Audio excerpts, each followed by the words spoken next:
Mini leagues are way too early rookie inclusive budget best ball drafts.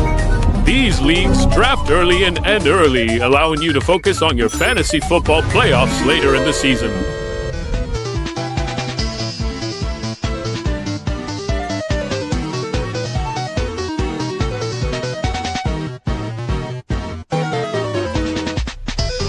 The Ballsville game. Big payouts, great odds.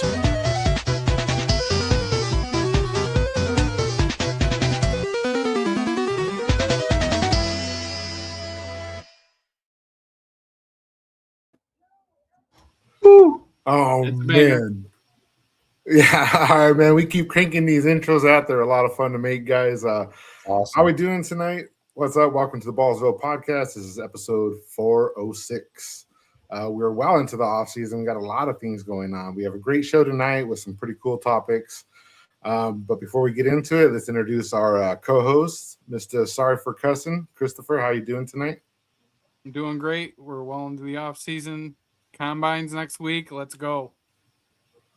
All right, man. And if you don't know Tennessee Nick, where have you been? This is our one of our Discord superstars here, always keeping us entertained. Nick, how you doing tonight? Doing good. That Sega intro got me hyped. I might have to go break out the old Dreamcast and play some Sonic after this. How you doing? I'm doing great. Thanks for asking. I know we had a conversation about Sega when we were coming up with the theme, and it seems to be one of people's favorites. I mean, who doesn't like Sonic and Knuckles and stuff like that? So we have a big show tonight, guys. We do have a free entry giveaway. The keyword tonight is going to be Sega. Speaking of Sega for the 500 division, we didn't want to promote it as a free entry. We want to, let it be here sitting down for you guys that come in and check out the content and come hang out with us. But if you're here, make sure you type Sega into the comments below, and you'll be entered to win one of our free entries for Division 500 of the mini leagues. Chris, you're going to be taking over manager duties for Division 500. Tell us how you think it's going and how hard is it to keep these doors closed, man? They fill up pretty quick. I mean, last night was rather normal pace because not everybody knew that a new division was opening. So I got a feeling it's going to crank out fast again. Bear with us as we get your information from LeagueSafe because it's been a little buggy lately. So we need to verify payments and such, but it should roll pretty normal. Yeah, it's been one of those things that we just kind of navigate and deal with. Fortunate for me, I get the phone notification that tells me that somebody has made a payment. And if you guys notice on the message board in our account, I always put the total when we open up a new division, so that way we could always go back as the last stage of verification and see how many entries have been paid for versus where we're at in these leagues. It's our final fail safe, but thanks a lot, LeagueSafe, for keeping us on our toes. We have a pretty good crowd tonight, guys. We have Jerry B in the house. We have Cyborg checking in. We got our hosts here that are in the chat as well. Mr. Deadman Soul, good luck tonight. Make sure you enter Sega. GLC, Mr. Paul Grote. Saw Todd Barber in here. Hopscotch, Daisy. Yeah, welcome in. Metastopheles, however you say that. Zach McClintock. Big crowd tonight, guys. We're glad you're here. We have a big show. We have some ADP talk, which is custom ADP from what you guys got going on in these mini leagues. And we have some quarterback room. I call it like the quarterback security chart. We'll get into that in a minute here, but let's go ahead and dive right into some of this ADP talk. The first couple rounds, you're going to hear a lot every time there's a mock draft, right? They start with the first couple rounds. You hear about these players. You know who they are. Your Drake Londons, your CMCs, Jackson Dart, who's rising up of draft boards, man. That guy is going to be a first rounder by the time we get to probably April. We'll see how it goes. But we're going to kick off in the third round. I want to talk primarily about the option of taking tight end early. All right, so we have Trey McBride, who's our first tight end off the board, going off at the 301. Right after Trey McBride is James Cook at the 302. So if you go tight end early and you circle back around, all right, we'll skip the fourth round because there's no tight ends there. But in round 5, you can see Colston Loveland going at the 509 and Kyron Williams right behind him at the 510. So if you're looking at tight end in the 3rd or tight end in the 5th, Chris, I'll ask you, you get the option of taking McBride and ending up with Kyron as your running back in the 5th, or you can go Cook in the 3rd and Colston Loveland in the 5th. Which pairing would you rather have? I'd rather go with Cook and Loveland, and that's only based on the fact that I've already taken 2 quarterbacks in the 1st and 2nd. If I have not taken a quarterback in the 1st and the 2nd, in the 3rd, I will not take either of those players. I will take another quarterback. But if I've already taken 2 quarterbacks in the first 2 rounds, I'd rather go Cook and Loveland.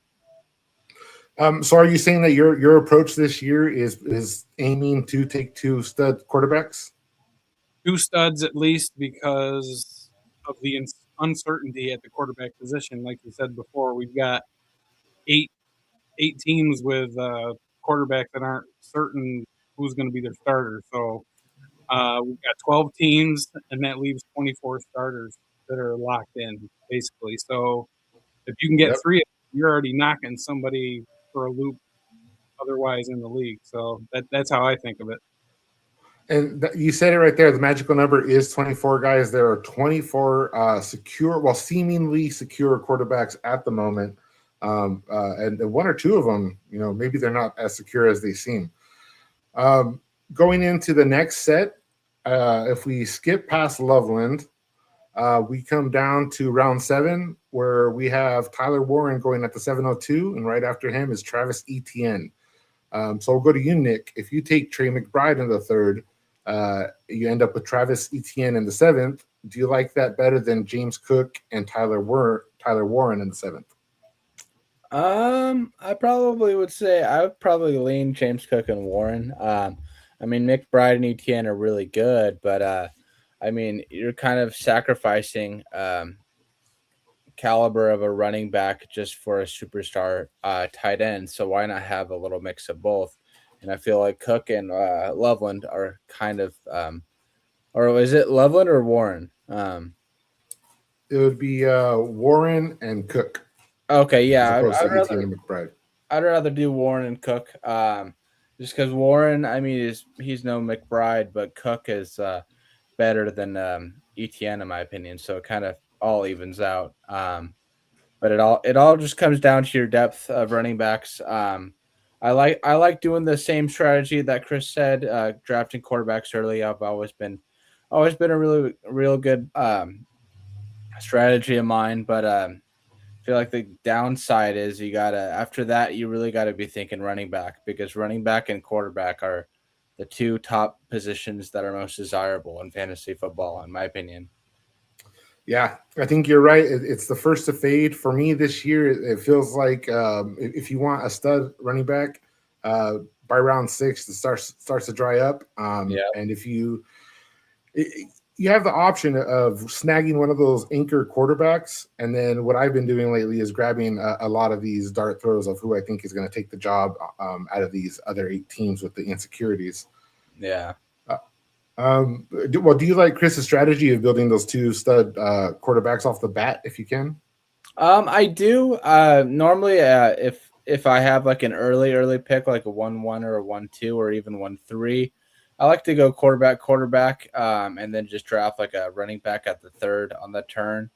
But if you're not taking a second quarterback in like round 2 or 3, absolutely take one by round 4, or else it's gonna be a tough season for you. Yeah, so what we're looking at here, guys, is the actual ADP board. This is Ballsville ADP from the mini league. So all the leagues that are at this point have been compiled into this draft board here. This is the work of Sticky Picky. You can find this on the website by going to the ADP tools. We'll do one more for the tight ends. This kind of highlights how ugly it gets at running back. Down here at the 10th round, we have at the 10:06 Rondé Gadsden. And right after him, actually before him, is Rico Dowdle in the 10th round. So we're looking at a combination of Trey McBride and Rico Dowdle, or James Cook and Rondé Gadsden. We'll go to you, Chris. Which one would you rather have? I'm trusting Gadsden as a breakout player this year. So give me Gadsden and Cook all day long. What about you, Nick? You believe that? I'd probably say the same. I do like McBride and Dowdle, that situation, but Dowdle, there's just too much of a risk. I know he's not staying in Carolina. They made that pretty clear. So the landing spot he goes to, it all depends where he goes. If he goes to Kansas City, I've been hearing strong rumors they might bring in Jeremiah Love. So that's gonna be a shared backfield. So it's not like he's gonna be like a running back one there. So I'd probably feel a little bit more comfortable with like Gadsden and James Cook. Gadsden, I like what I saw when he was getting a lot of targets last year.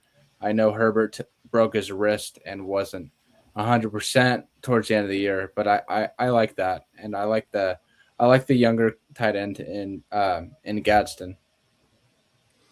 I have a lot of Charger hope. Once they get Rashawn Slater and Joel Delete back, that offense should take a huge step forward, especially with McDaniels back there helping with play calling.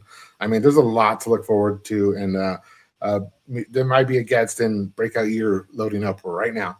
Oh yeah, well with Keenan Allen out of the picture, I think it's going to be or if he does end up retiring, it's going to be a not so competitive target share receiver tight end room. So we just spoke of Rico Dowdle at the 10th, guys, and how ugly this RB room is. We're going to drop down a couple rounds to get to our next player that we're going to talk about, and we're not going to round 11 or 12 or 13. We are going to round 14 at the 403, Mr. Alvin Kamara. Obviously a down year last year. What are the Saints? What are they doing?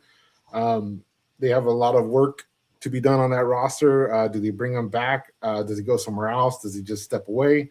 I think that's why he's down here at the 14th, because of all the risk factors. But for a 30-year-old running back who makes his money off of the pass-catching game and probably still has some agility, let's compare him to the 501, Mr. Derrick Henry, a 33-year-old running back who's coming off of a great season yet again. This is his last year on contract. The Baltimore Ravens are going to look a little bit different. Chris, let's go to you. Tell me what you think about Kamara in the 14th and Derrick Henry at the 501. I think the value is there for Kamara at the 14. He's not expected to do much, but if he does, he's one of the very good bargains of the whole draft going that late. Whereas Derrick Henry still has to produce elite numbers to be as valuable as that 501 suggests. Mm-hmm. And at age 33, eventually the wheels are going to fall off. If it happens this year, everybody that took him this early are going to regret it. You're not really going to regret taking Kamara at 14. It's not really going to kill you either way. But that 501 could really kill you.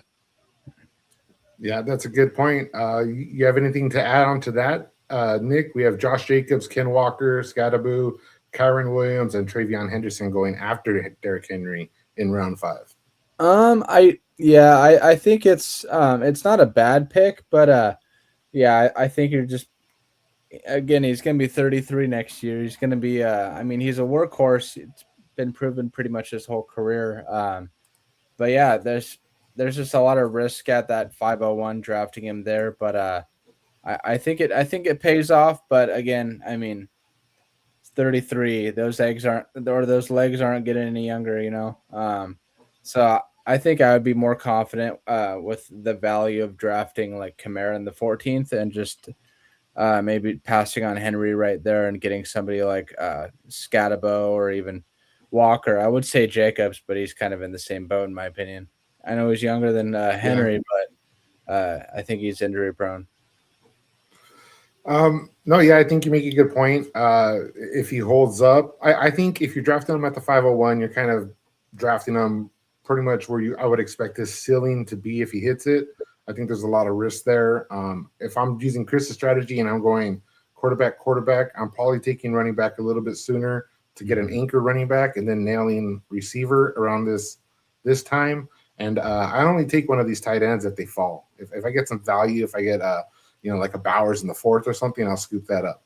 But other than that, I'm more focused on the running back and the quarterback. And Derrick Henry is not one of the people that I would consider a secure RB1 for my roster at this point.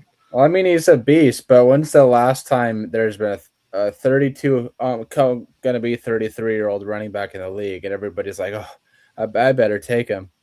From looking at that board, Yeah. I can totally see all the wide receivers being taken in the 6th round on ADP are better than the ones on the 5th round. Yeah. Oh wow, yeah, that's interesting stuff. Micaiah Lemons at 5'11". Speaking of wide receiver, we're going to take a pit stop here at the 304. Mr. George Pickens being taken as the wide receiver 8, finished as a wide receiver 5. You guys think the 304 is too high, too low, or just right for Mr. George Pickens? Like, what do you, Nick? Yeah, I think it's just right. I mean, he showed a lot of promise when Lamb was hurt last year. Granted, it was when Lamb was hurt, but his productivity dipped slightly when Lamb got back. But I think he's definitely commanding receptions and targets, and his workload is showing for that. So I think that's just right. I think it could slightly even increase a little bit by the start of the season. What about you, Chris? What do you think on that? Honestly, I don't think he's got it in him to be another top 10 year. I'm under the impression that if anything goes wrong, he's one of them players that will cause a scene, and he's another AJ Brown in the making. Yeah. I would be very cautious at taking him that early. So next up on the show sheet, we were going to highlight round 3 and 4, the Omarion Hampton going around ahead of Bucky Irving and Saquon Barkley, and then compare that to the Nico and one of Saquon Barkley and Bucky, or Hampton and Rashee Rice. But if we just look right here in the middle of this draft board, we have a pretty cool grouping where we have Nico, AJ Brown, T. Higgins around apart. We have Patrick Mahomes, Baker, and Fernando Mendoza around apart, and then Hampton, Bucky Irving, Cam Skattebo, each around apart. So you can kind of play with what kind of options you would like to pursue in this combination. Say we went Nico, Baker, Skattebo. All right, so Nico, Baker, Skattebo, or Mahomes, Bucky, T. Higgins, or Hampton, AJ Brown, Fernando Mendoza. Do any of those trios stand out to you as the route that you would like to take, Chris? I would go a different option. I would actually go Dak, Bucky, and T. Higgins. That would be my So are you taking Mahomes is coming off that ACL injury? Are you taking Dak over Mahomes this year? Exactly. I'm taking Prescott over Mahomes. Absolutely. What about you, Nick? You agree with that? Yeah, I'd probably take Dak over Mahomes. I mean, it's Patrick Mahomes, as Chris Collinsworth always says. Now here's a guy. But yeah, I just think it's a brutal injury at the end of the year. I don't think he'll be. I know he'll be back, but I don't think he'll be fully 100%. So give me Dak there. I think he's proving that he still demands respect in the league. Also, to me, when I look at it, I'm thinking you've got 2 games against the Washington Commanders defense, 2 games against the Giants defense, whereas Patrick Mahomes has got 2 against Los Angeles Chargers, 2 against Denver. I mean, that does make a difference. So, yeah. You know what? It's a really good point. I do agree with you as T. Higgins being the better option out of these 3 players, Skattebo and Fernando Mendoza. Skattebo off the injury. Mendoza is going to be a rookie. Has to learn the system over there in Las Vegas. Who knows what else they're going to do with that team next month. T. Higgins seems to be the more secure option there. And then out of A.J. Brown, Baker Mayfield, and Bucky, if I'm not forced to take Baker at this point, I do like Bucky at that between those 3 players. And I can see Dak over Mahomes. Mahomes is one of those guys you feel kind of obligated to take, right? Yeah. If he's staring at you. Oh, yeah. All right, yeah. So, I think Chris might have nailed it there. Before we move on from the ADP talk, we are going to drop down pretty severely. We're going to go to round 12, the 1209, Mr. Travis Hunter, who is a hot topic. He is going, let's see who else is in this round. We have Gainwell, Brent Strange, Tyrone Tracy, Jaden Reed, who might be a value, Algier, who might move up draft boards after free agency, Casey Concepcion. Nick, you can tell us what you think about him. An injured Charbonnet, Jadarian Price, And then there's Travis Hunter, Coker, James Conner, and Aaron Rodgers. Chris, do you have any hope for Travis Hunter? And if you do, would you put him here in the 12th round? I wouldn't touch him, just like I didn't touch him last year. If the plan is, if you believe what they're saying, he is going to play mostly on defense. Even in I wouldn't touch him until the 20th round if it were me. So that'll never happen. People will still believe that he's a bargain right there, and it will hurt them. So I'll let them hurt themselves here.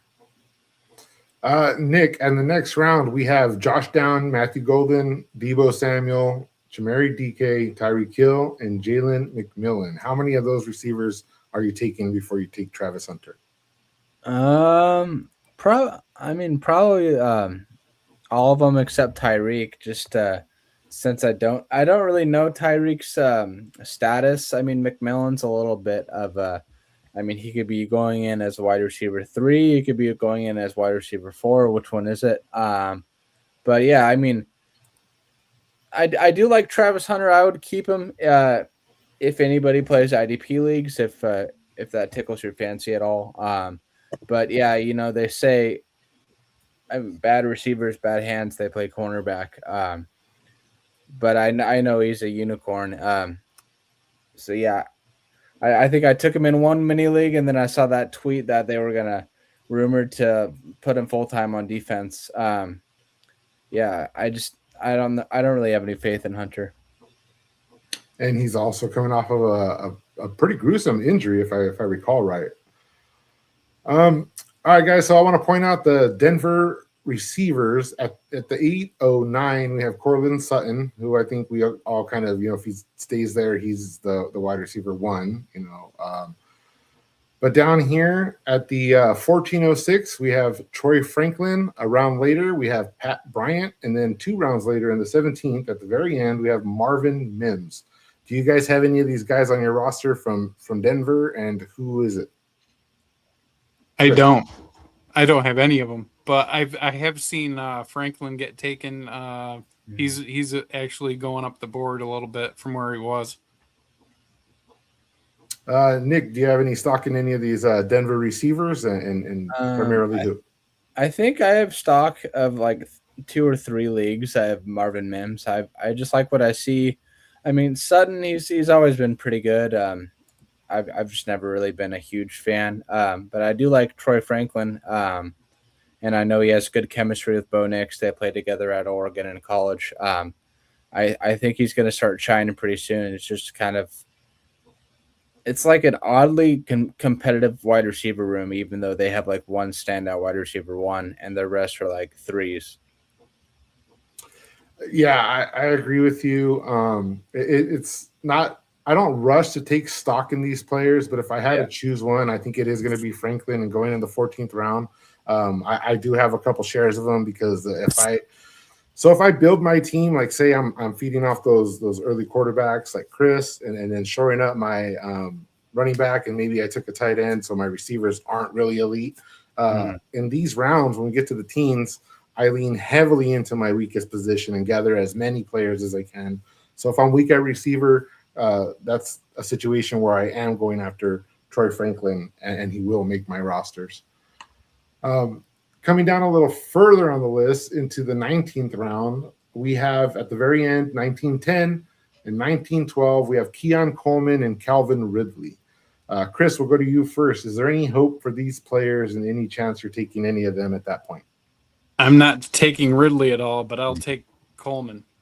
The now head coach, former offensive coordinator, said the best thing that could happen to Coleman was him becoming head coach, and I believe it. And I think Coleman will have a better year than he's expected to have.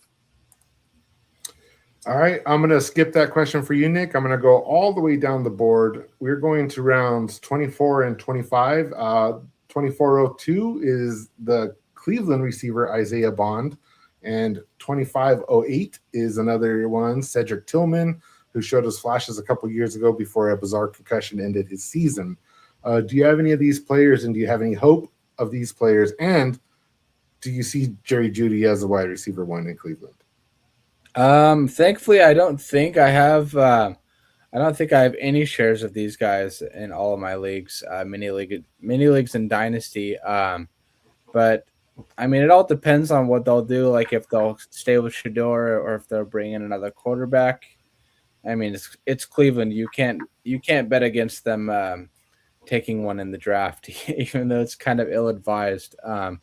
But yeah, I would steer clear from them unless you really absolutely need a depth. I saw that if you bring that back up real quick, I thought I saw Davis go pretty quick in that same round.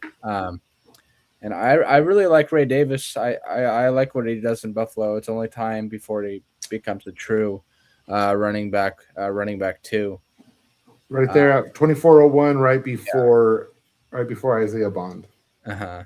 But Yeah, I that's mean, a great sleeper. yeah, rounds like that though, it's almost like I just want to be done with this draft already. Type picks. But yeah, I mean, you're not really drafting them to bank like they're gonna even be in a best ball starting lineup.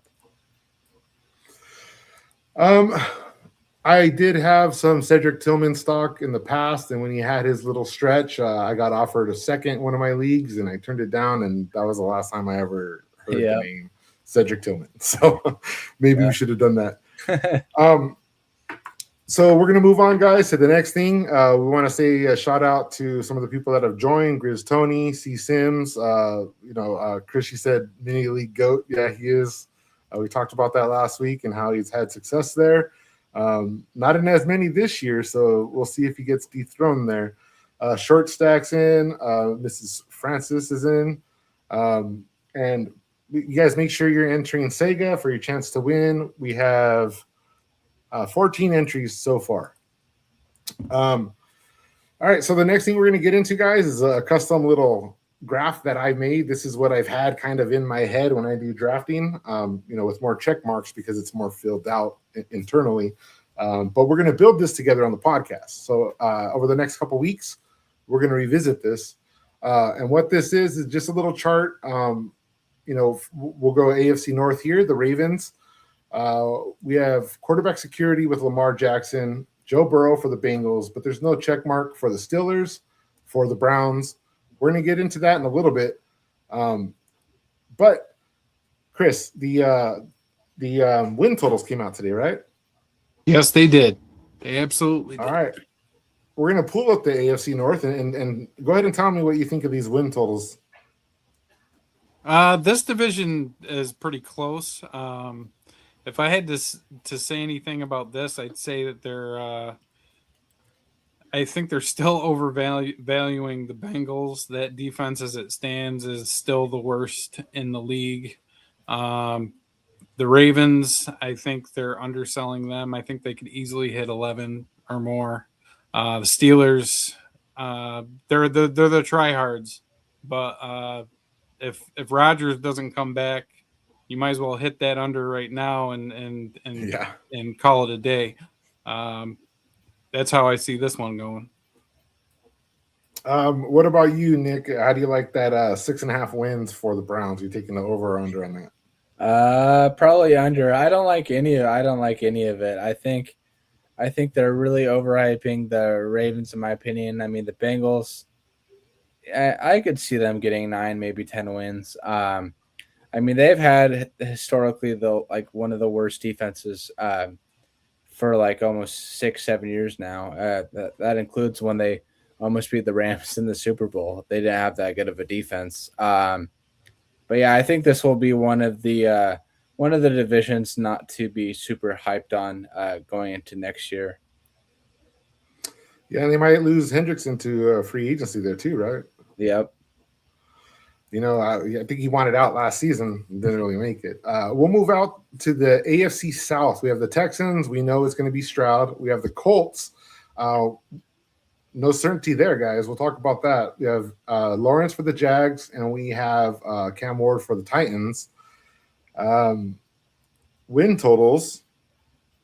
We have the Texans leading at 9.5, Jags 9.5, 8.5 for the Colts, and 6.5 for the Titans. Chris, what do you see here? I'm slamming the Jacksonville Jaguars over here. I see them the first winning. thing. I see them winning like at least 12 games this next year. You agree, Nick? Oh yeah, I like the over for Tennessee, and I like the over for Jacksonville.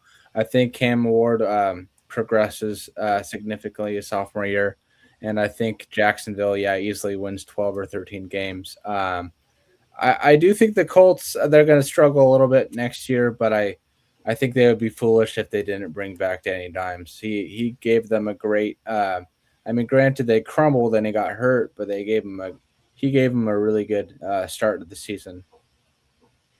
Yeah, man, it's crazy the whole phenomenon when they traded for Sauce Gardner, they didn't win a game, and Yeah. I mean, they put their stock into Phillip Rivers, and who knows if Anthony Richardson knew how to put on a fucking headband, Yeah. if he would have been the guy in there and saved some of his value in my dynasty leagues.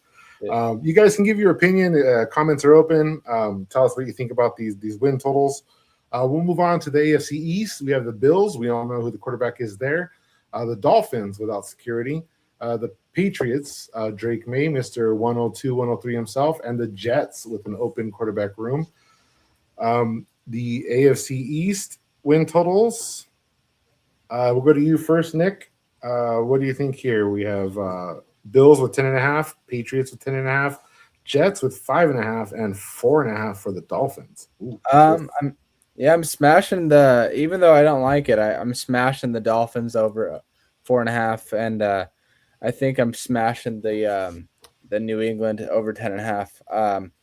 I mean, I know Miami won't be good, but it's 5 wins. I think they'll get at least 5. New England, I had a bunch of Patriots friends I texted after the Super Bowl before I talked my smack, of course. I said I think they'll be back there pretty soon. I really like Drake May, but his inexperience kind of showed the whole playoffs. So wasn't he in that Super Bowl? He was turning the ball over left and right. He almost lost to a backup quarterback before the weather happened. And I mean, CJ Stroud, is there even anything to say? But I think those are the two bets that I would do if I was a betting man. Over for New England and over for Miami. So before I ask you, Chris, I wanted to point out a couple of key things here. Are you aware that Drake May ended with like 295 passing yards and 2 touchdowns in that Super Bowl? Yeah, it's crazy. That is bizarre. And then another thing, you mentioned the Texans, and we just talked about them, but they were projected to have one of the worst offensive lines last year. The last time I looked was in Week 15, and they were ranked number 21. Wow. So they overperformed their expectation, probably led to the reason why they made the Super Bowl. Just wanted to point those out. Chris, you believe in it on these totals, or are you taking the over under on any of them? I think the top 2 are close, but I would lean towards Buffalo getting at least 11 wins. The Jets, however, I believe they're the worst team in football, and I if they win more than 3 games, I'd be very, very surprised. I don't see the Dolphins losing that many games. I mean, more than the Jets, especially if Malik Willis is the one going there. I think he can squeak out at least 5 wins. So I'm seeing the Bills over, the Jets under, and the Dolphins over. I think the Jets are the worst team in that division. That's a little foreshadowing, talking about some of the quarterbacks that might be available. So can't wait to get into that. Now, the AFC West, they have check marks across the board. We know who the quarterbacks are, but there are asterisks here because we have Bo Nix for the Broncos coming off of his broken injury in the playoffs, his broken ankle injury in the playoffs. Patrick Mahomes coming off of his busted up knee late in the season. The Raiders, we know it's going to be Mendoza, but what's that going to look like? Is that somebody that you want to rely on in fantasy football? And then the Chargers with the solid check mark for Mr. Herbie himself. Nick, let me ask you, how do you like these win totals? And what do you think about this division and the quarterbacks? It looks like Chris Collingsworth made these rankings. I don't see the Chiefs even breaking 9 wins, to be honest. I just don't. Spicy. Especially if Mahomes, they're going to do whatever they can, make a sacrifice a lamb or something to bring back Mahomes for the start of the season. But he even knows he's not going to be 100%. I do like the Raiders over 5.5. I think Mendoza, he's the guy. I mean, he shined when he was at Cal.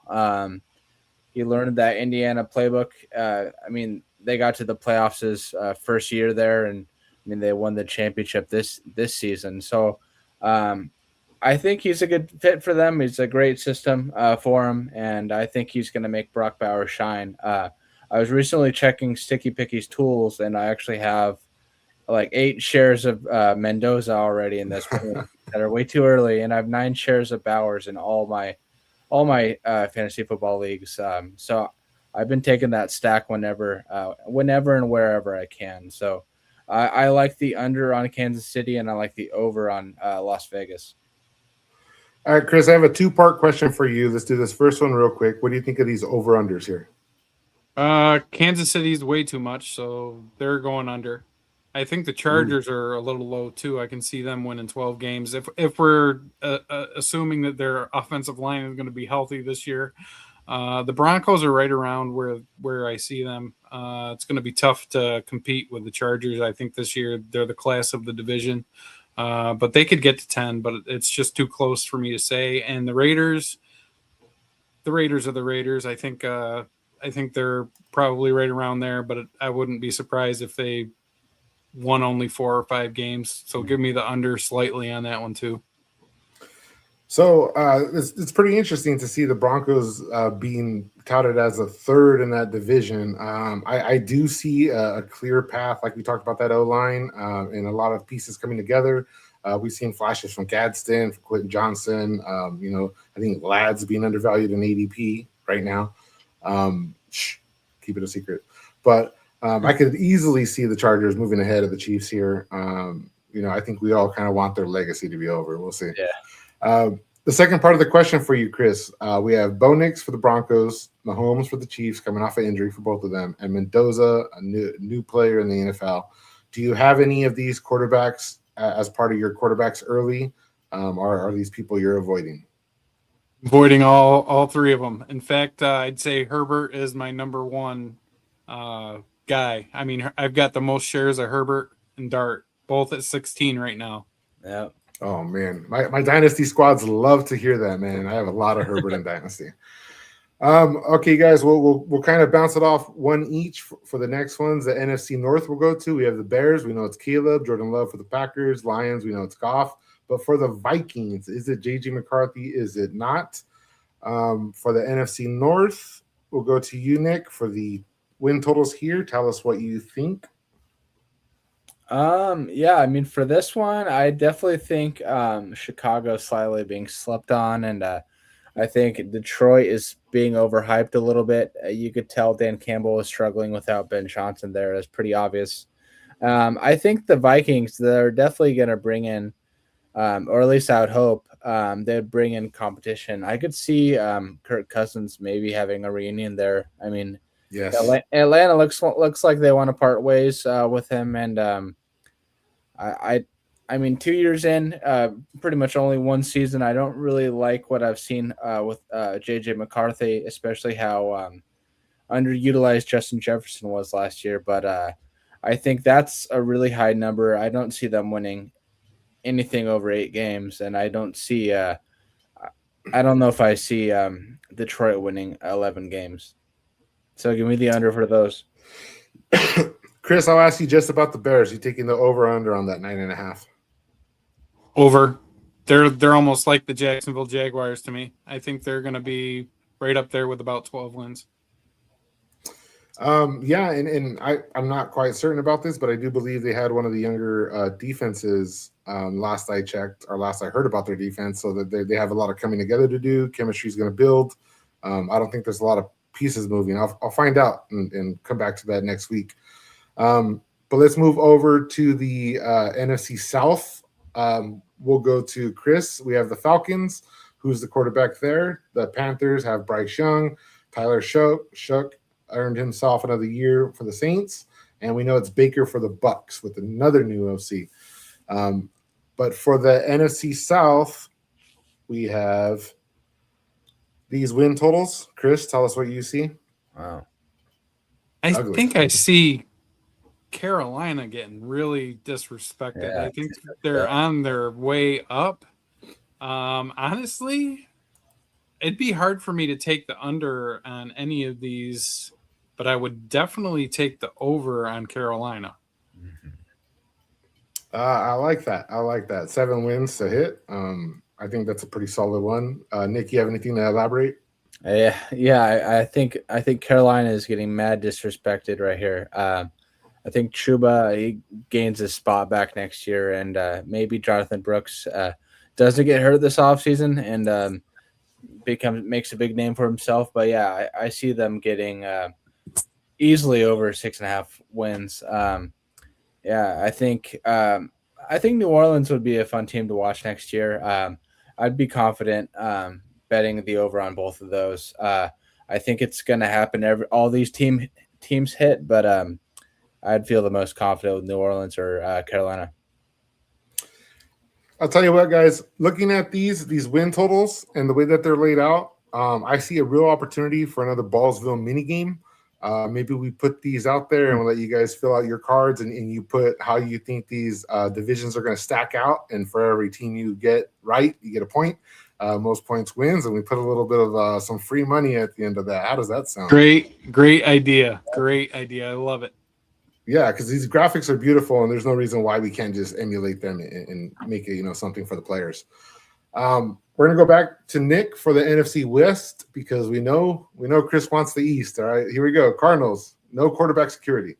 The Niners, we know it's Brock Purdy. Don't forget Mac Jones is hiding in the wings there. That's a big name to watch out for. The Seahawks, we know it's Darnold or Dewey. There's an asterisk there. The Rams, we know it's Stafford or Dewey. Nick, what do you think about those two quarterbacks, Darnold and Stafford? Do you think they return for another season with their respective teams? Oh, absolutely. I don't think Stafford walks away from after winning the MVP, and I don't think Darnold walks away or gets pushed out the door after winning the Super Bowl. I think these over and unders are pretty good.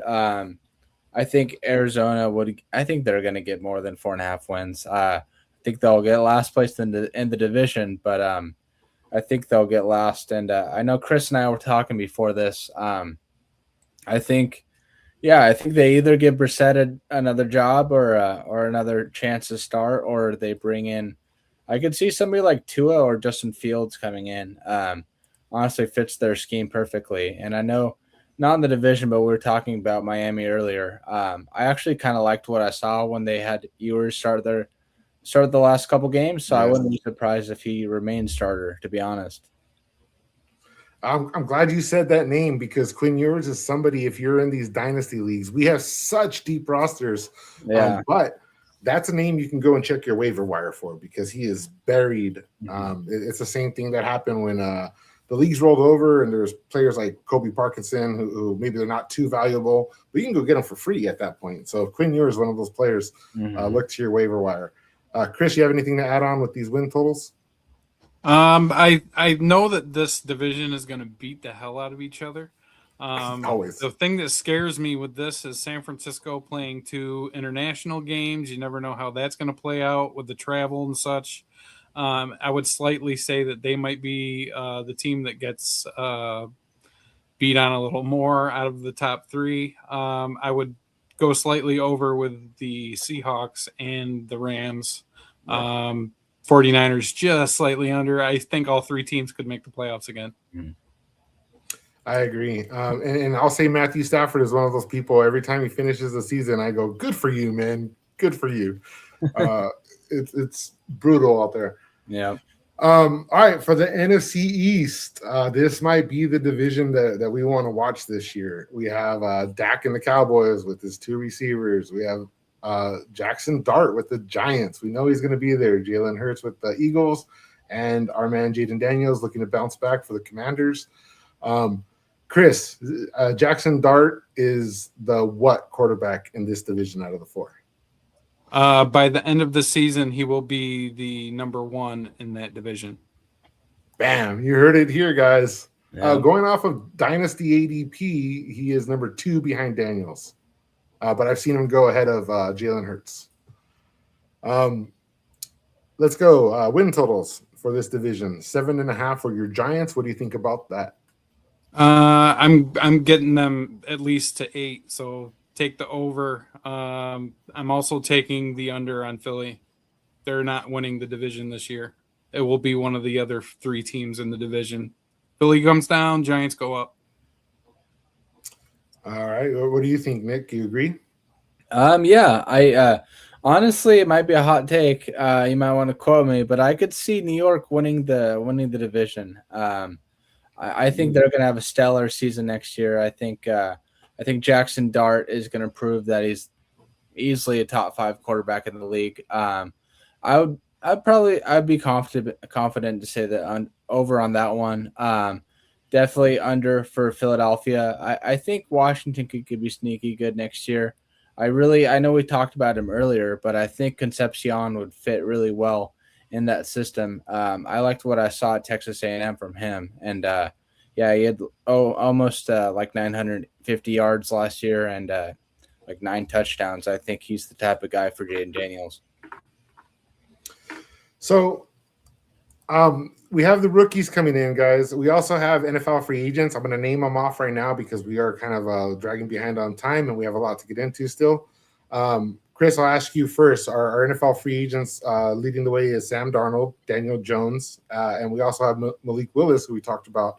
Out of the quarterback insecure teams, do you see any of these players landing anywhere? I know you mentioned you'd like to see Willis over there with Miami.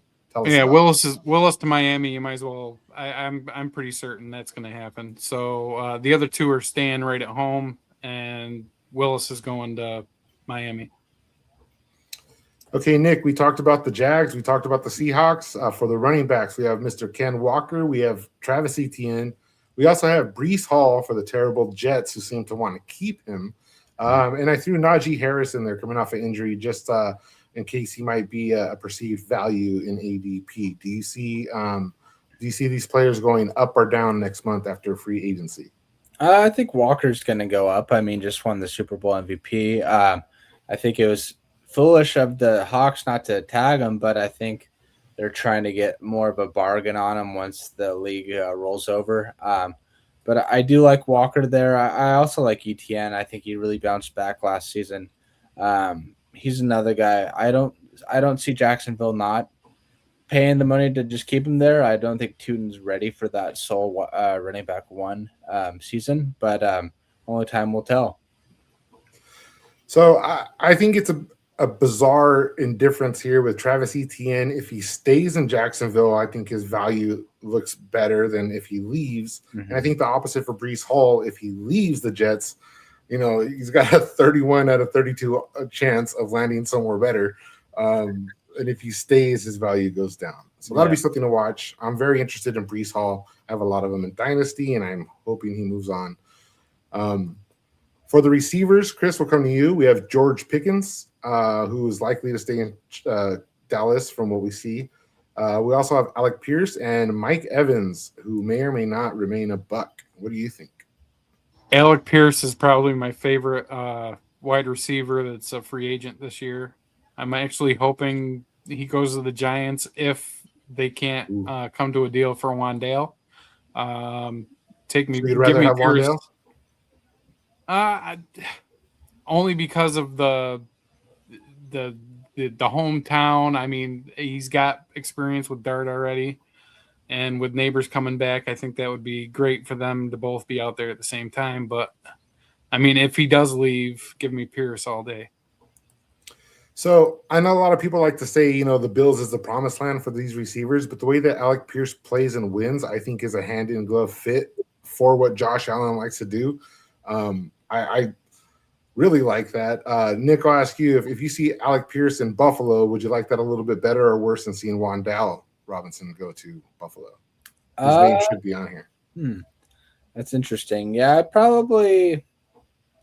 I don't know if I'd like either of them to go to Buffalo, to be honest. I think Alec Pierce a good system for him to be in, especially after this whole Rashee Rice toss-up is in Kansas City. I think he's the perfect fit for someone like Mahomes. He's a true downfield deep threat. But yeah, if I had to choose, probably Wandale. He has really good hands. I would say Alec Pierce is a little bit better in his deep route running. Good. Yeah, I agree with that. We'll go to the tight ends. We'll come to you, Chris. We have Kyle Pitts, we have Isaiah Likely, and we have David Njoku, who are three pretty prominent tight ends that could be staying or leaving. What do you think? I think they all would benefit to go somewhere else. Njoku was the man before Fannin showed up. I can see him becoming the man again. As for the other two, same situation. Likely's been behind Andrews, and he's shown flashes in the past, and I think he's at the point of his career where he can make that step up. The grass is greener on the other side. Go find your fortunes elsewhere. And Short Sack mentions Tyler Algier as a free agent. That is definitely a name that could see his stock move way up. He's one of those people that I'm willing to reach around for. Oh yeah. All right, guys, we're gonna move into the next segment. We did a little backtracking, but we want to go back to the quarterback insecure teams. We had our little chart up there a minute ago. Quarterbacks that did not have a check mark, or teams that did not have a check mark. The Pittsburgh Steelers, we had the Cleveland Browns, the Indianapolis Colts. We believe it's Danny Dimes. Will he be healthy to start the season? The Dolphins, the Jets, the Vikings, the Falcons, and the Cardinals. We're going to browse through these. We're going to go to Chris first. For Pittsburgh, we have the possibility of Aaron Rodgers, Mason Rudolph on the roster. Will Howard might get a chance. Or do you think the quarterback is not yet rostered? What do you think? I think from what I've heard that if Aaron Rodgers retires, the Pittsburgh Steelers are just fine with developing Will Howard. However, if that does happen and Rodgers retires, they will end up bringing in somebody, possibly drafting a quarterback at some point, especially if someone like Simpson is available when they pick. I would not be surprised to see that, but they will develop Howard if Rodgers decides to leave at the very minimum. Mm-hmm. All right, Nick, if you're say you missed out on a quarterback 2 out of this top 24, and you end up taking the shot on one of these Pittsburgh Steelers in the later rounds, who is it going to be? Man, I'd probably just roll with having like another flex in my super flex, like a running back or something. But yeah, I think if Rodgers walks, I think Chris nailed it on the coffin. I think they're gonna roll in Will Howard, and what I would do if I were them, I would bring in Ty Simpson. I feel like he fits their system very well. We were talking about Justin Fields earlier. I know he's not on the Steelers anymore, but I think a good portion of why he struggled in Pittsburgh is he doesn't match their system at all. They're not an offense that's built to have like a dual threat quarterback. They want a traditional gunslinger. And I think Will Howard will do just fine. And I think Simpson will fill in those shoes pretty well if they draft him. See, this is useful, actionable stuff here. Grizz Tony says McCarthy said that the reason he wanted the Steelers job was his opportunity to work with Will Howard. Well, could be one of those things that pans out. I know if he's out there on my waiver wire in Dynasty, I'll stash him if I can. But he's probably on somebody's taxi squad. Moving over to the next one, we'll go to Nick here for the coveted Browns. We have Shedeur Sanders, Dylan Gabriel still there. Maybe he gets another shot. Massage Watson, and maybe their quarterback's not rostered. What do you think, Nick? I think they either roll with Shedeur or bring somebody else in. Probably like someone like Justin Fields, or like I could even see Kirk Cousins going there. I think Watson's done. I think he's been done since his time in Houston. And I think Gabriel was just drafted ahead of Shedeur to piss Shedeur off a little bit and give him some spark. But what's that? I mean, Shedeur is kind of what they call it, a nepo baby. He's just a big name because of his dad. But I think he's got to prove it, and he's played okay some of the games he's been in. There's a lot of passes that died in the hands of Jerry Jeudy, and like we mentioned earlier, that receiving core, Tillman, Isaiah Bond was actually the standout who Shador went to down the field and was able to connect with. But I think another year in the system, I would like to see Shador get another chance just so that we know decisively if he is the quarterback to own there or not. Yeah. And I do have a lot of Shador in Dynasty. We'll come to you, Chris, for this one. We have Daniel Jones recovering. We have Anthony Richardson. Hopefully his orbital bone in his eye socket is all right. Riley Leonard and Phillip Rivers, probably not, or maybe their quarterback's not on the roster yet. Who do you see getting the starting position in Indy? It's if he's not ready week 1, it's going to be Daniel Jones. Oh, yeah. I don't see them letting him go. I don't see Richardson staying. I think they're cutting ties with him as soon as they can, and it saves them as much money as possible. Daniel Jones will be the guy. Riley Leonard will be backing him up, and they possibly will bring in somebody to compete with Riley for that backup job. What do you think, Nick? You agree with that? Yeah, absolutely. I mean, unless he's truly not ready, I think Daniel Jones is definitely their starting quarterback. Anthony Richardson's going to be out the door. I think I'm seeing this same type of selfishness as I saw in Cam Newton when he didn't jump on that fumble in that Super Bowl with Anthony Richardson. I mean, he subs out when he gets tired and he gets winded. I think it's time for him to go up to Canada. You know what I mean? Yeah, I think it's obviously going to be Daniel Jones. His value was solely based off of his athleticism, and for a guy to just call it quits during a play and not be available because of his athleticism, warning sign. So yeah, and what would he do in a big game?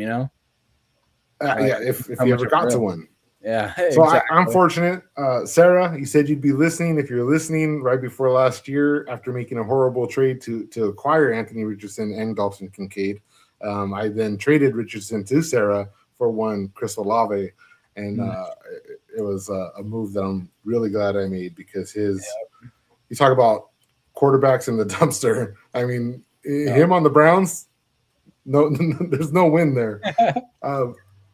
All right, we'll go to the Jets. This one's for Nick. We have Justin Fields, Tyrod Taylor, Brady Cook, or maybe it's somebody else. What do you think, sir? Yeah, I'm really not sure. I think it's not Justin Fields. I think Tyrod is just always going to be a backup. Cook's probably just going to be the quarterback 3. I'm not sure. Maybe they bring in a vet like Rodgers already had a stint there if he even chooses to play. I really don't know. Maybe Malik Willis or Mac Jones if they could really try to pry him away from the Niners. But I don't know. Yeah, it won't be a good year in New York. What if they're the ones to draft Ty Simpson? Are you gonna just disregard him, or would you still be taking him? I'd probably disregard him, but I mean, look at what happened with Darnold. Now he's a super winning quarterback. It's only going to take him 4 other NFL teams to be on to do it. Great point. And one thing that I'll stop. I heard that Darnold gave a lot of his success to he tipped his cap to Kyle Shanahan in his time with the San Francisco 49ers. Yeah. It's pretty good to see that and just to see what Mac Jones was able to put together over there. I really don't want to be the place where quarterbacks go to get better to go somewhere else. But but thanks for the shout out. Back to Chris. We have Tua. We have Quinn Ewers, Zach Wilson, or maybe it is Malik Willis. What do you think? Who's going to be the quarterback for the Dolphins here? The starting quarterback is not on the roster yet. It will be Willis.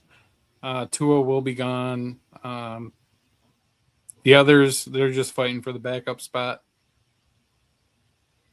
Yeah, well, that could be Tua with the Jets. Maybe he goes there to finish his career off. Okay, we'll go right past that. I think Quinn Ewers might get a shot, but I also the Malik Willis just seems like another glove in hand fit.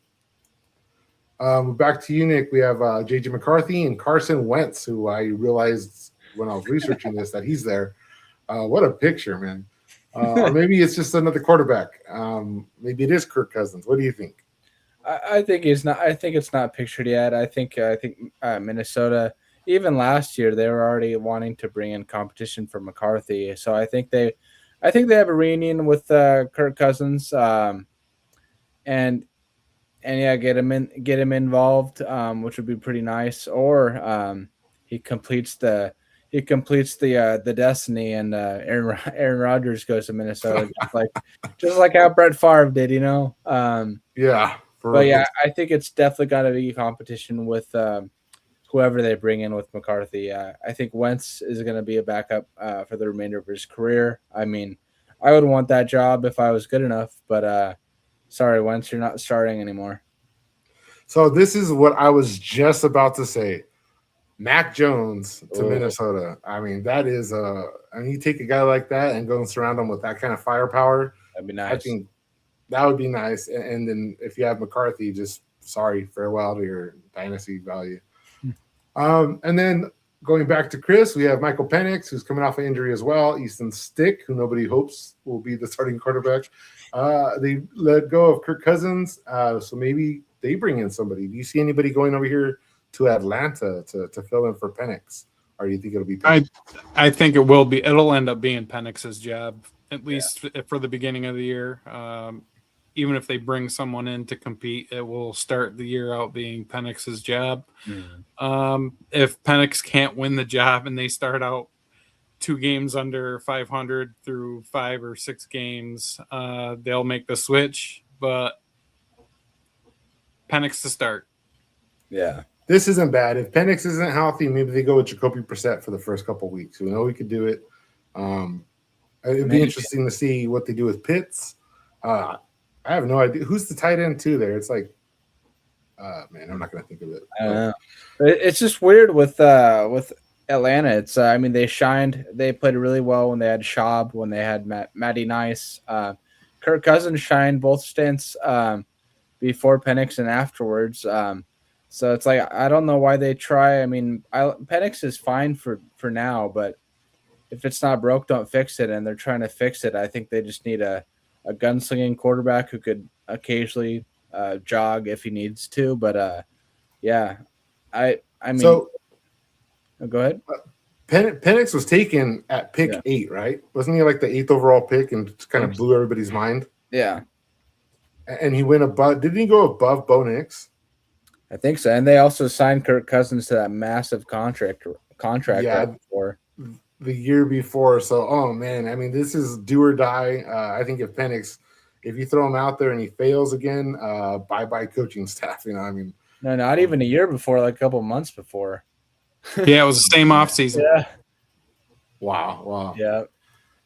And then the last one, we'll go over here to you, Nick. We have Kyler Murray. We have Jacoby Brissett over here for the Cardinals. Maybe it's not Brissett. Maybe they bring someone in. What do you think is going to happen over here in Arizona with that 4.5 win spread? Yeah, I think it's either going to be Jacoby Brissett or it's probably going to be Tua or Justin Fields. I don't think they'll get somebody who's not mobile. I think they'll want somebody to be more of a dual threat. I think Jacoby's fine when he scrambles, but if they truly want a scrambler, I'd feel better if they had Justin Fields. And I feel like he'll outperform the way Murray underperformed. So yeah, I think it's gonna be Fields. Oh, that's interesting. What do you think, Chris? You like that fit or no? I don't want to see Fields start another NFL game. I am done with Fields. He's not worthy of a starting gig. He should be a backup. Kyler Murray's going to be gone, which it looks like he is. The best bet for them would be to give the man that stuck in there and did well for them another shot at being a quarterback one, and that's Jacoby Brissett. If that doesn't work out, then obviously they're tanking for this next draft class. Oh yeah. Could be, and that could very well be the situation for a lot of these teams, looking forward to 2027, thinking they're going to get better talent over there, and maybe they give the helm to, the Jacoby Brissett's, the Tyrod Taylors of the world. So these are late round. I mean, we're early in these way too early best ball drafts where you can take a shot on a Brissett or a Tyrod Taylor at the end of your draft and have a chance of getting the starting quarterback for half of the season or more. But that's what it's all about. That's why we're here. That's why we get deep into this ADP and start talking about, bargain bin quarterbacks, because we're talking about 8 teams that have no quarterback security, moving parts everywhere. We know JoJo's high on Malik Willis. I think that there's an 85% chance that he does land the starting gig somewhere. So I'm taking him in places too. But what do you really believe in? Maybe you're like Chris and you want to just shore up that quarterback position very early. That's the art of drafting, though. That's why we're here. And by the time we get to even next month and then April, as we get closer to the season, you guys are going to have an edge up on the competition because you're going to be watching these guys fluctuate all off season. It's part of why we love Ballsville. Yeah. We are over an hour. We're going to get into a little bit of some trade talk. We'll make it quick. If Sarah was here, she would have had this ready. As much as I hate it. Trade talk. Ballsville is excellent. All right, good times. All right, guys, don't forget to enter Sega in the chat. Make sure you're part of this drawing. We have 14 entries right now, 1 of 14 odds to win a freebie, and we'll bring you right into the next league that's going to open up right after this draft. Right, Chris? Yep. We are starting right after the pod. All right, guys, our first trade, we only have 2 tonight. This is a dynasty trade in Kraken, one of our new startups. Jesse Quaranta is getting Drake London. And Deadly Ambitions is going to get the 107. Nick, you can tell us who you think is going to be there. The 107, the 206, plus the first and the second for next year. Nick, we'll go to you first. How do you like this trade, and who do you think is going to be there at the 107? Jesse, what are you doing? Like, I like Drake London. I just think this is a massive overpay for him. I mean, 107, I think it's probably me, Kenny, and Sadiq. And you get 2027 first, which if you're giving up that much capital, it might be a earlier first. I know this is a brand new startup league. I'm in it with him. And then you get a 2026 206 and probably an early 27 second. I like Ambition's side a lot better than London. What do you think, Chris? I think you mean that the 2027 draft pick would be later, right? Not earlier? Because Jesse would be getting London, which would basically help his team. I mean, it could be, but if somebody gets hurt, if like another good starter gets hurt, then it's going to be tough. I mean, I've unfortunately been in drafts in like leagues where you don't have to pay up to trade away a future first. So if a superstar gets hurt and you're out of picks and you're dealing, I mean, it is definitely an overpay. Oh yeah, I think he could have gotten him for, even if he wanted him that bad, the 2 firsts and not giving up the seconds, or something in between here. But that basically what's happening is that 2027 first is what seals the deal. Yeah, that 107 is not worth. Even if you throw the 107 and the two seconds, it's not worth London. But that 2027 first is almost worth it by itself. Yeah. So that's what makes it an overpay. Yeah, no, I think you're right. Yeah, I would have liked to see like maybe throwing that 2026 first or 27 first and then throwing a player. But yeah, that's just too much draft capital at this point. So the 107 is very interesting because we're looking at, you're going to have Jeremiah Love, Fernando Mendoza. Are you putting Jonah Coleman in your top 6 picks, Nick? I don't think so unless you really need a running back. I probably would steer clear until like the early second round. Right now I have Mendoza, not Mendoza, Love, Mendoza, I don't know, Lemon, Tate, and probably like falling to 107 would be someone like Sadiq. I think Stowers is going to fall, rise at the first round as well. So it's very interesting. I think the 107 I think that value is going to depend heavily on who performs in the combine. If we can get another person projected into the top half of the rookie draft, then you'll be able to catch value with whoever drops down. Maybe it's one of the receivers or something. But I agree. I think across the board, everybody thinks that that's an overpay for Drake London. Do you guys see Drake London as a top 12 wide receiver Are you pretty locked in? Yeah, I'm locked in on a top 12. Yep. Yeah. Okay, I mean we did just talk about it looks like it's going to be Penix. Penix didn't really shine as bright as we thought he would, and who's to say it isn't another person? I mean, if it's Brissett, I probably might feel a little bit better about that. Either way, it seems like an overpay. I'm surprised that they let Kirk Cousins go because I think he looks good whenever he's in there. I mean, Kyle Pitts plays well. I think everybody plays well around him.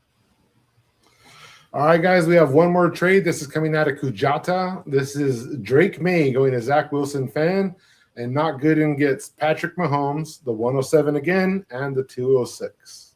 We'll go to you, Chris. What do you think? Who do you think's the winner here, and by how much? I think it's May. May's just got an extra 5-6 years time left on Mahomes.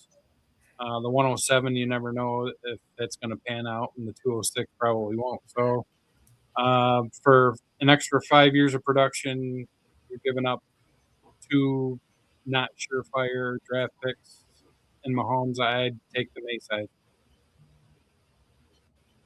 What about you, Nick? I don't know. I really like Drake May, but I also like Mahomes. I mean, food for thought earlier this season, probably like 6 months ago, I sold Mahomes basically for 3 firsts and Kyle Monangai. I think, and I got somebody else in return. I forget who, but I lean the Mahomes side a little bit. I know he's got some age on Drake May, but I think the draft capital, especially if you're to land like Kenny and Sadiq, and then hit somebody like maybe Brazel or Katron Allen, Nicholas Singleton at 2.06, I think you'd be in a good boat. But yeah, it would always hate to see somebody like May get traded away, but it's not a bad return by any means. So give me the Mahomes side. Deadman says Zach Wilson gave up nothing for May, not even his own picks. Those are Todd Barber's picks. So, I like to operate in a 2 to 3 year window with Dynasty, and I don't think Mahomes. I think he's 30, which isn't near done for a guy that can sling the ball like Patrick Mahomes. His value is at a low. But if you're looking at a startup, you're trading the 102, 103 for a third rounder, and then picking up the 107 and the 206. I do think it is an even trade in terms of dynasty startup value. But if I scale back and look at the players, I don't think the drop off from May to Mahomes is going to be too significant over the next few years. And you're picking up an extra asset with the 107 and the dart throw with the 206. I might take those picks and go and try to grab myself another player, maybe a running back, or trade that 107 for a 27 first. One of the things I like to do is go look at the power rankings on a website like KTC or Dynasty Daddy, and then go target the 27 first of the player who is weakest in that projection. So moving on, guys, we're going to talk a little bit about Game 6, but because we're so late on time, make sure you enter Sega. We're going to start saying our parting words, and right after this, we're going to roll and get out of here. This is game number 6. This is the Highlander game. This is a brainchild from Chris. Chris and I worked hard on this, and Ethan as well. What we're looking at is a depiction of the way that your rosters are going to go. These are 3-week windows from weeks 1 to 3. You're going to see 3 standard eliminations. You're going to see a roster expansion for weeks 4 to 6, 3 more eliminations. The next 3 weeks is another expansion and 3 eliminations. And then again, expansion, 3 eliminations. When we get into week 13, 14, we're only going to see 2, right, Chris? Yep. So there's the expansion for that week, and then you're going to get 2 eliminations. And then the final 4, week 15, is when we have a double elimination week for the first time of the season, first and only time of the season, to get to our final championship week of week 16 for each individual league to accommodate a free-for-all for week 17 for all 10 champions. So what we're looking at here is the bracket the way it's going to look for one individual league, we're going to have 10 of these leagues. So at the end, at the start of week 17, we're going to have 10 league winners, and they're going to come together Ballsville style with the coins that they have. They're going to wager against each other. They're going to be able to, you're going to have coins that represent $25. You're going to win those 3 weeks leading up to the championship. And then everybody's going to have their bankroll going in. Increments of 50. You're going to be able to put your coins into the main wagering pot. We're going to slap a $500 championship bonus on there. You have to wager at least 50 as a league winner to get into that. Otherwise, you're going to take your money. You're going to check out of the game. And then the odds are going to be better for the players that do wager. But it's going to encourage you guys to wager $50 at a minimum from 10 league winners. That's another $500. So you're looking at a most likely $1,000 or more prize pool for week 17 for the Highlander game. The writing is done. The template is done. We have one league that is getting customized for the game. This will be a best ball format, and then we're going to mimic or clone that league, and we'll have all 10. And then that's when the doors are going to start to open for you guys. It could be any time in the next week. By next podcast, we will have significantly more information for you, and if not, the doors will already be open for you to go read all these things yourself. Really excited about that. This is what your roster expansions are going to look like. You're going to start off with a quarterback, 2 running backs, 2 receivers, a tight end and flex, and at the end of week 13, you're going to have a quarterback, 3 running backs, 3 receivers, 2 tight ends, 2 flex, and a super flex. And reminder, this is going to be a best ball format for the championship weeks.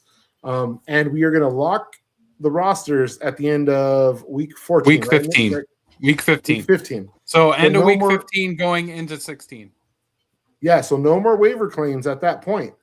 At that point, you guys are going to have your rosters going in. That way we don't have a bunch of the same rosters in the championship week. A little bit of variety. Assess your roster. How much do you want to wager? How confident are you? A lot of fun, a lot of upside. The writings do have our maximum upside. I want to say it's like $4,000 or something like that. And these are going to be $25 entries, guys. And as that total comes down, your odds get better, just like it always does, Ballsville style. And once you make Chris, it to the final 4, you automatically get a payment of your buy-in at least. So make it to the final 4. Yes. And you're getting paid. So yeah, so that's 4 out of 18. 2 out of 9 odds of you getting your buyout back at very least. You don't have to wager to continue to the next round. You can still win. And if you're part of the final 4, you can also wager and lose and still be the second high scorer and move on to the next round, where you'll accumulate 3 more coins to wager and play with for that round.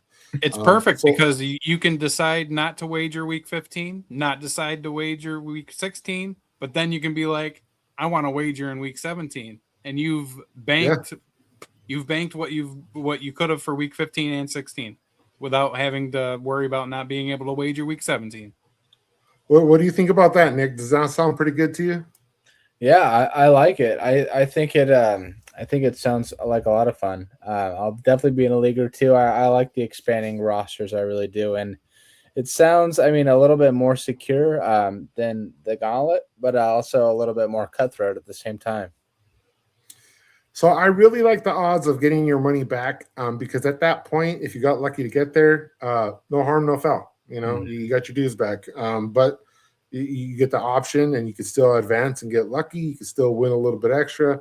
It opens up the door to so much flexibility for our champions and our winners. And that's what we're all about. The Ballsville game is this. It is the flexibility, ability to cash out, go home, or play the Ballsville game. That's what it is. So I was excited when Chris came to me and talked about this. I knew it was going to be something pretty dang cool. The opportunity was there. We kept on bouncing it back and forth like ping pong. And here we are with the final product, and we can't wait to share it with the community. We have 15 entries. Make sure this is your last shot to enter Sega. Before we get out of here, Nick, do you have any parting words? It's been a fun time, and see you guys next time. Chris, before we get out of here, why don't you tell us real quick about this versus league that we didn't get to talk about?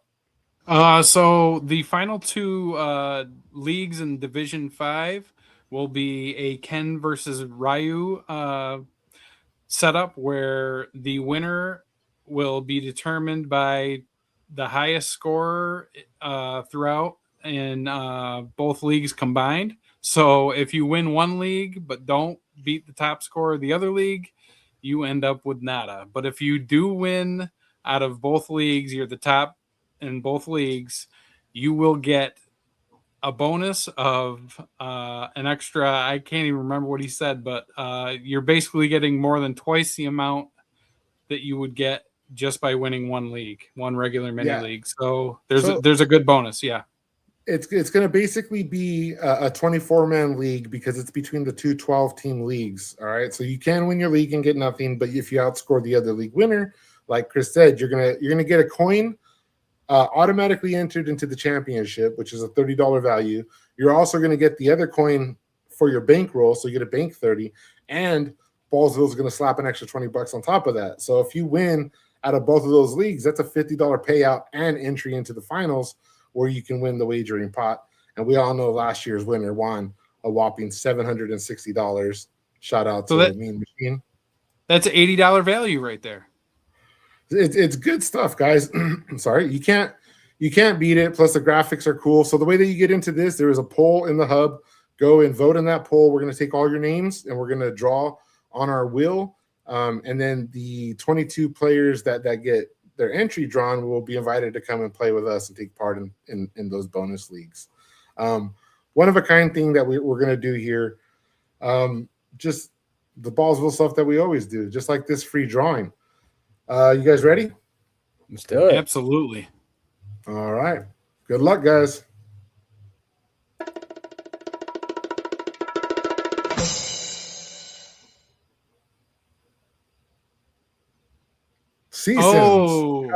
Mini league goat.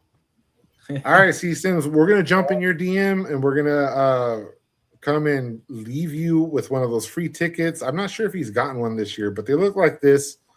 They're really impressive. We love the way they look. Mm-hmm. Before we get out of here, I just want to say thank you so much, guys. The show ran a little bit long, but it was really fun. I want to show you some appreciation for being here. And for those of you that don't know, League 502 will be opening up in the hub as soon as we end this thing. Come visit the hub. All right. We'll see you guys all next time. See you guys.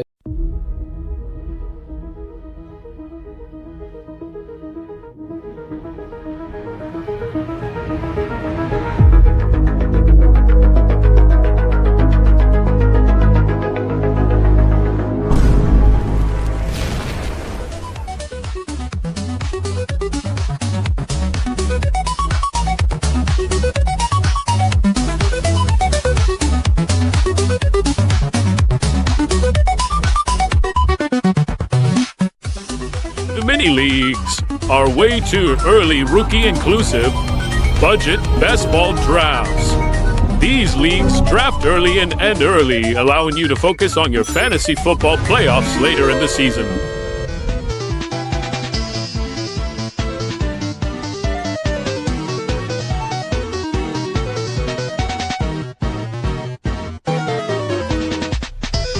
The Ballsville game. Big payouts, great odds.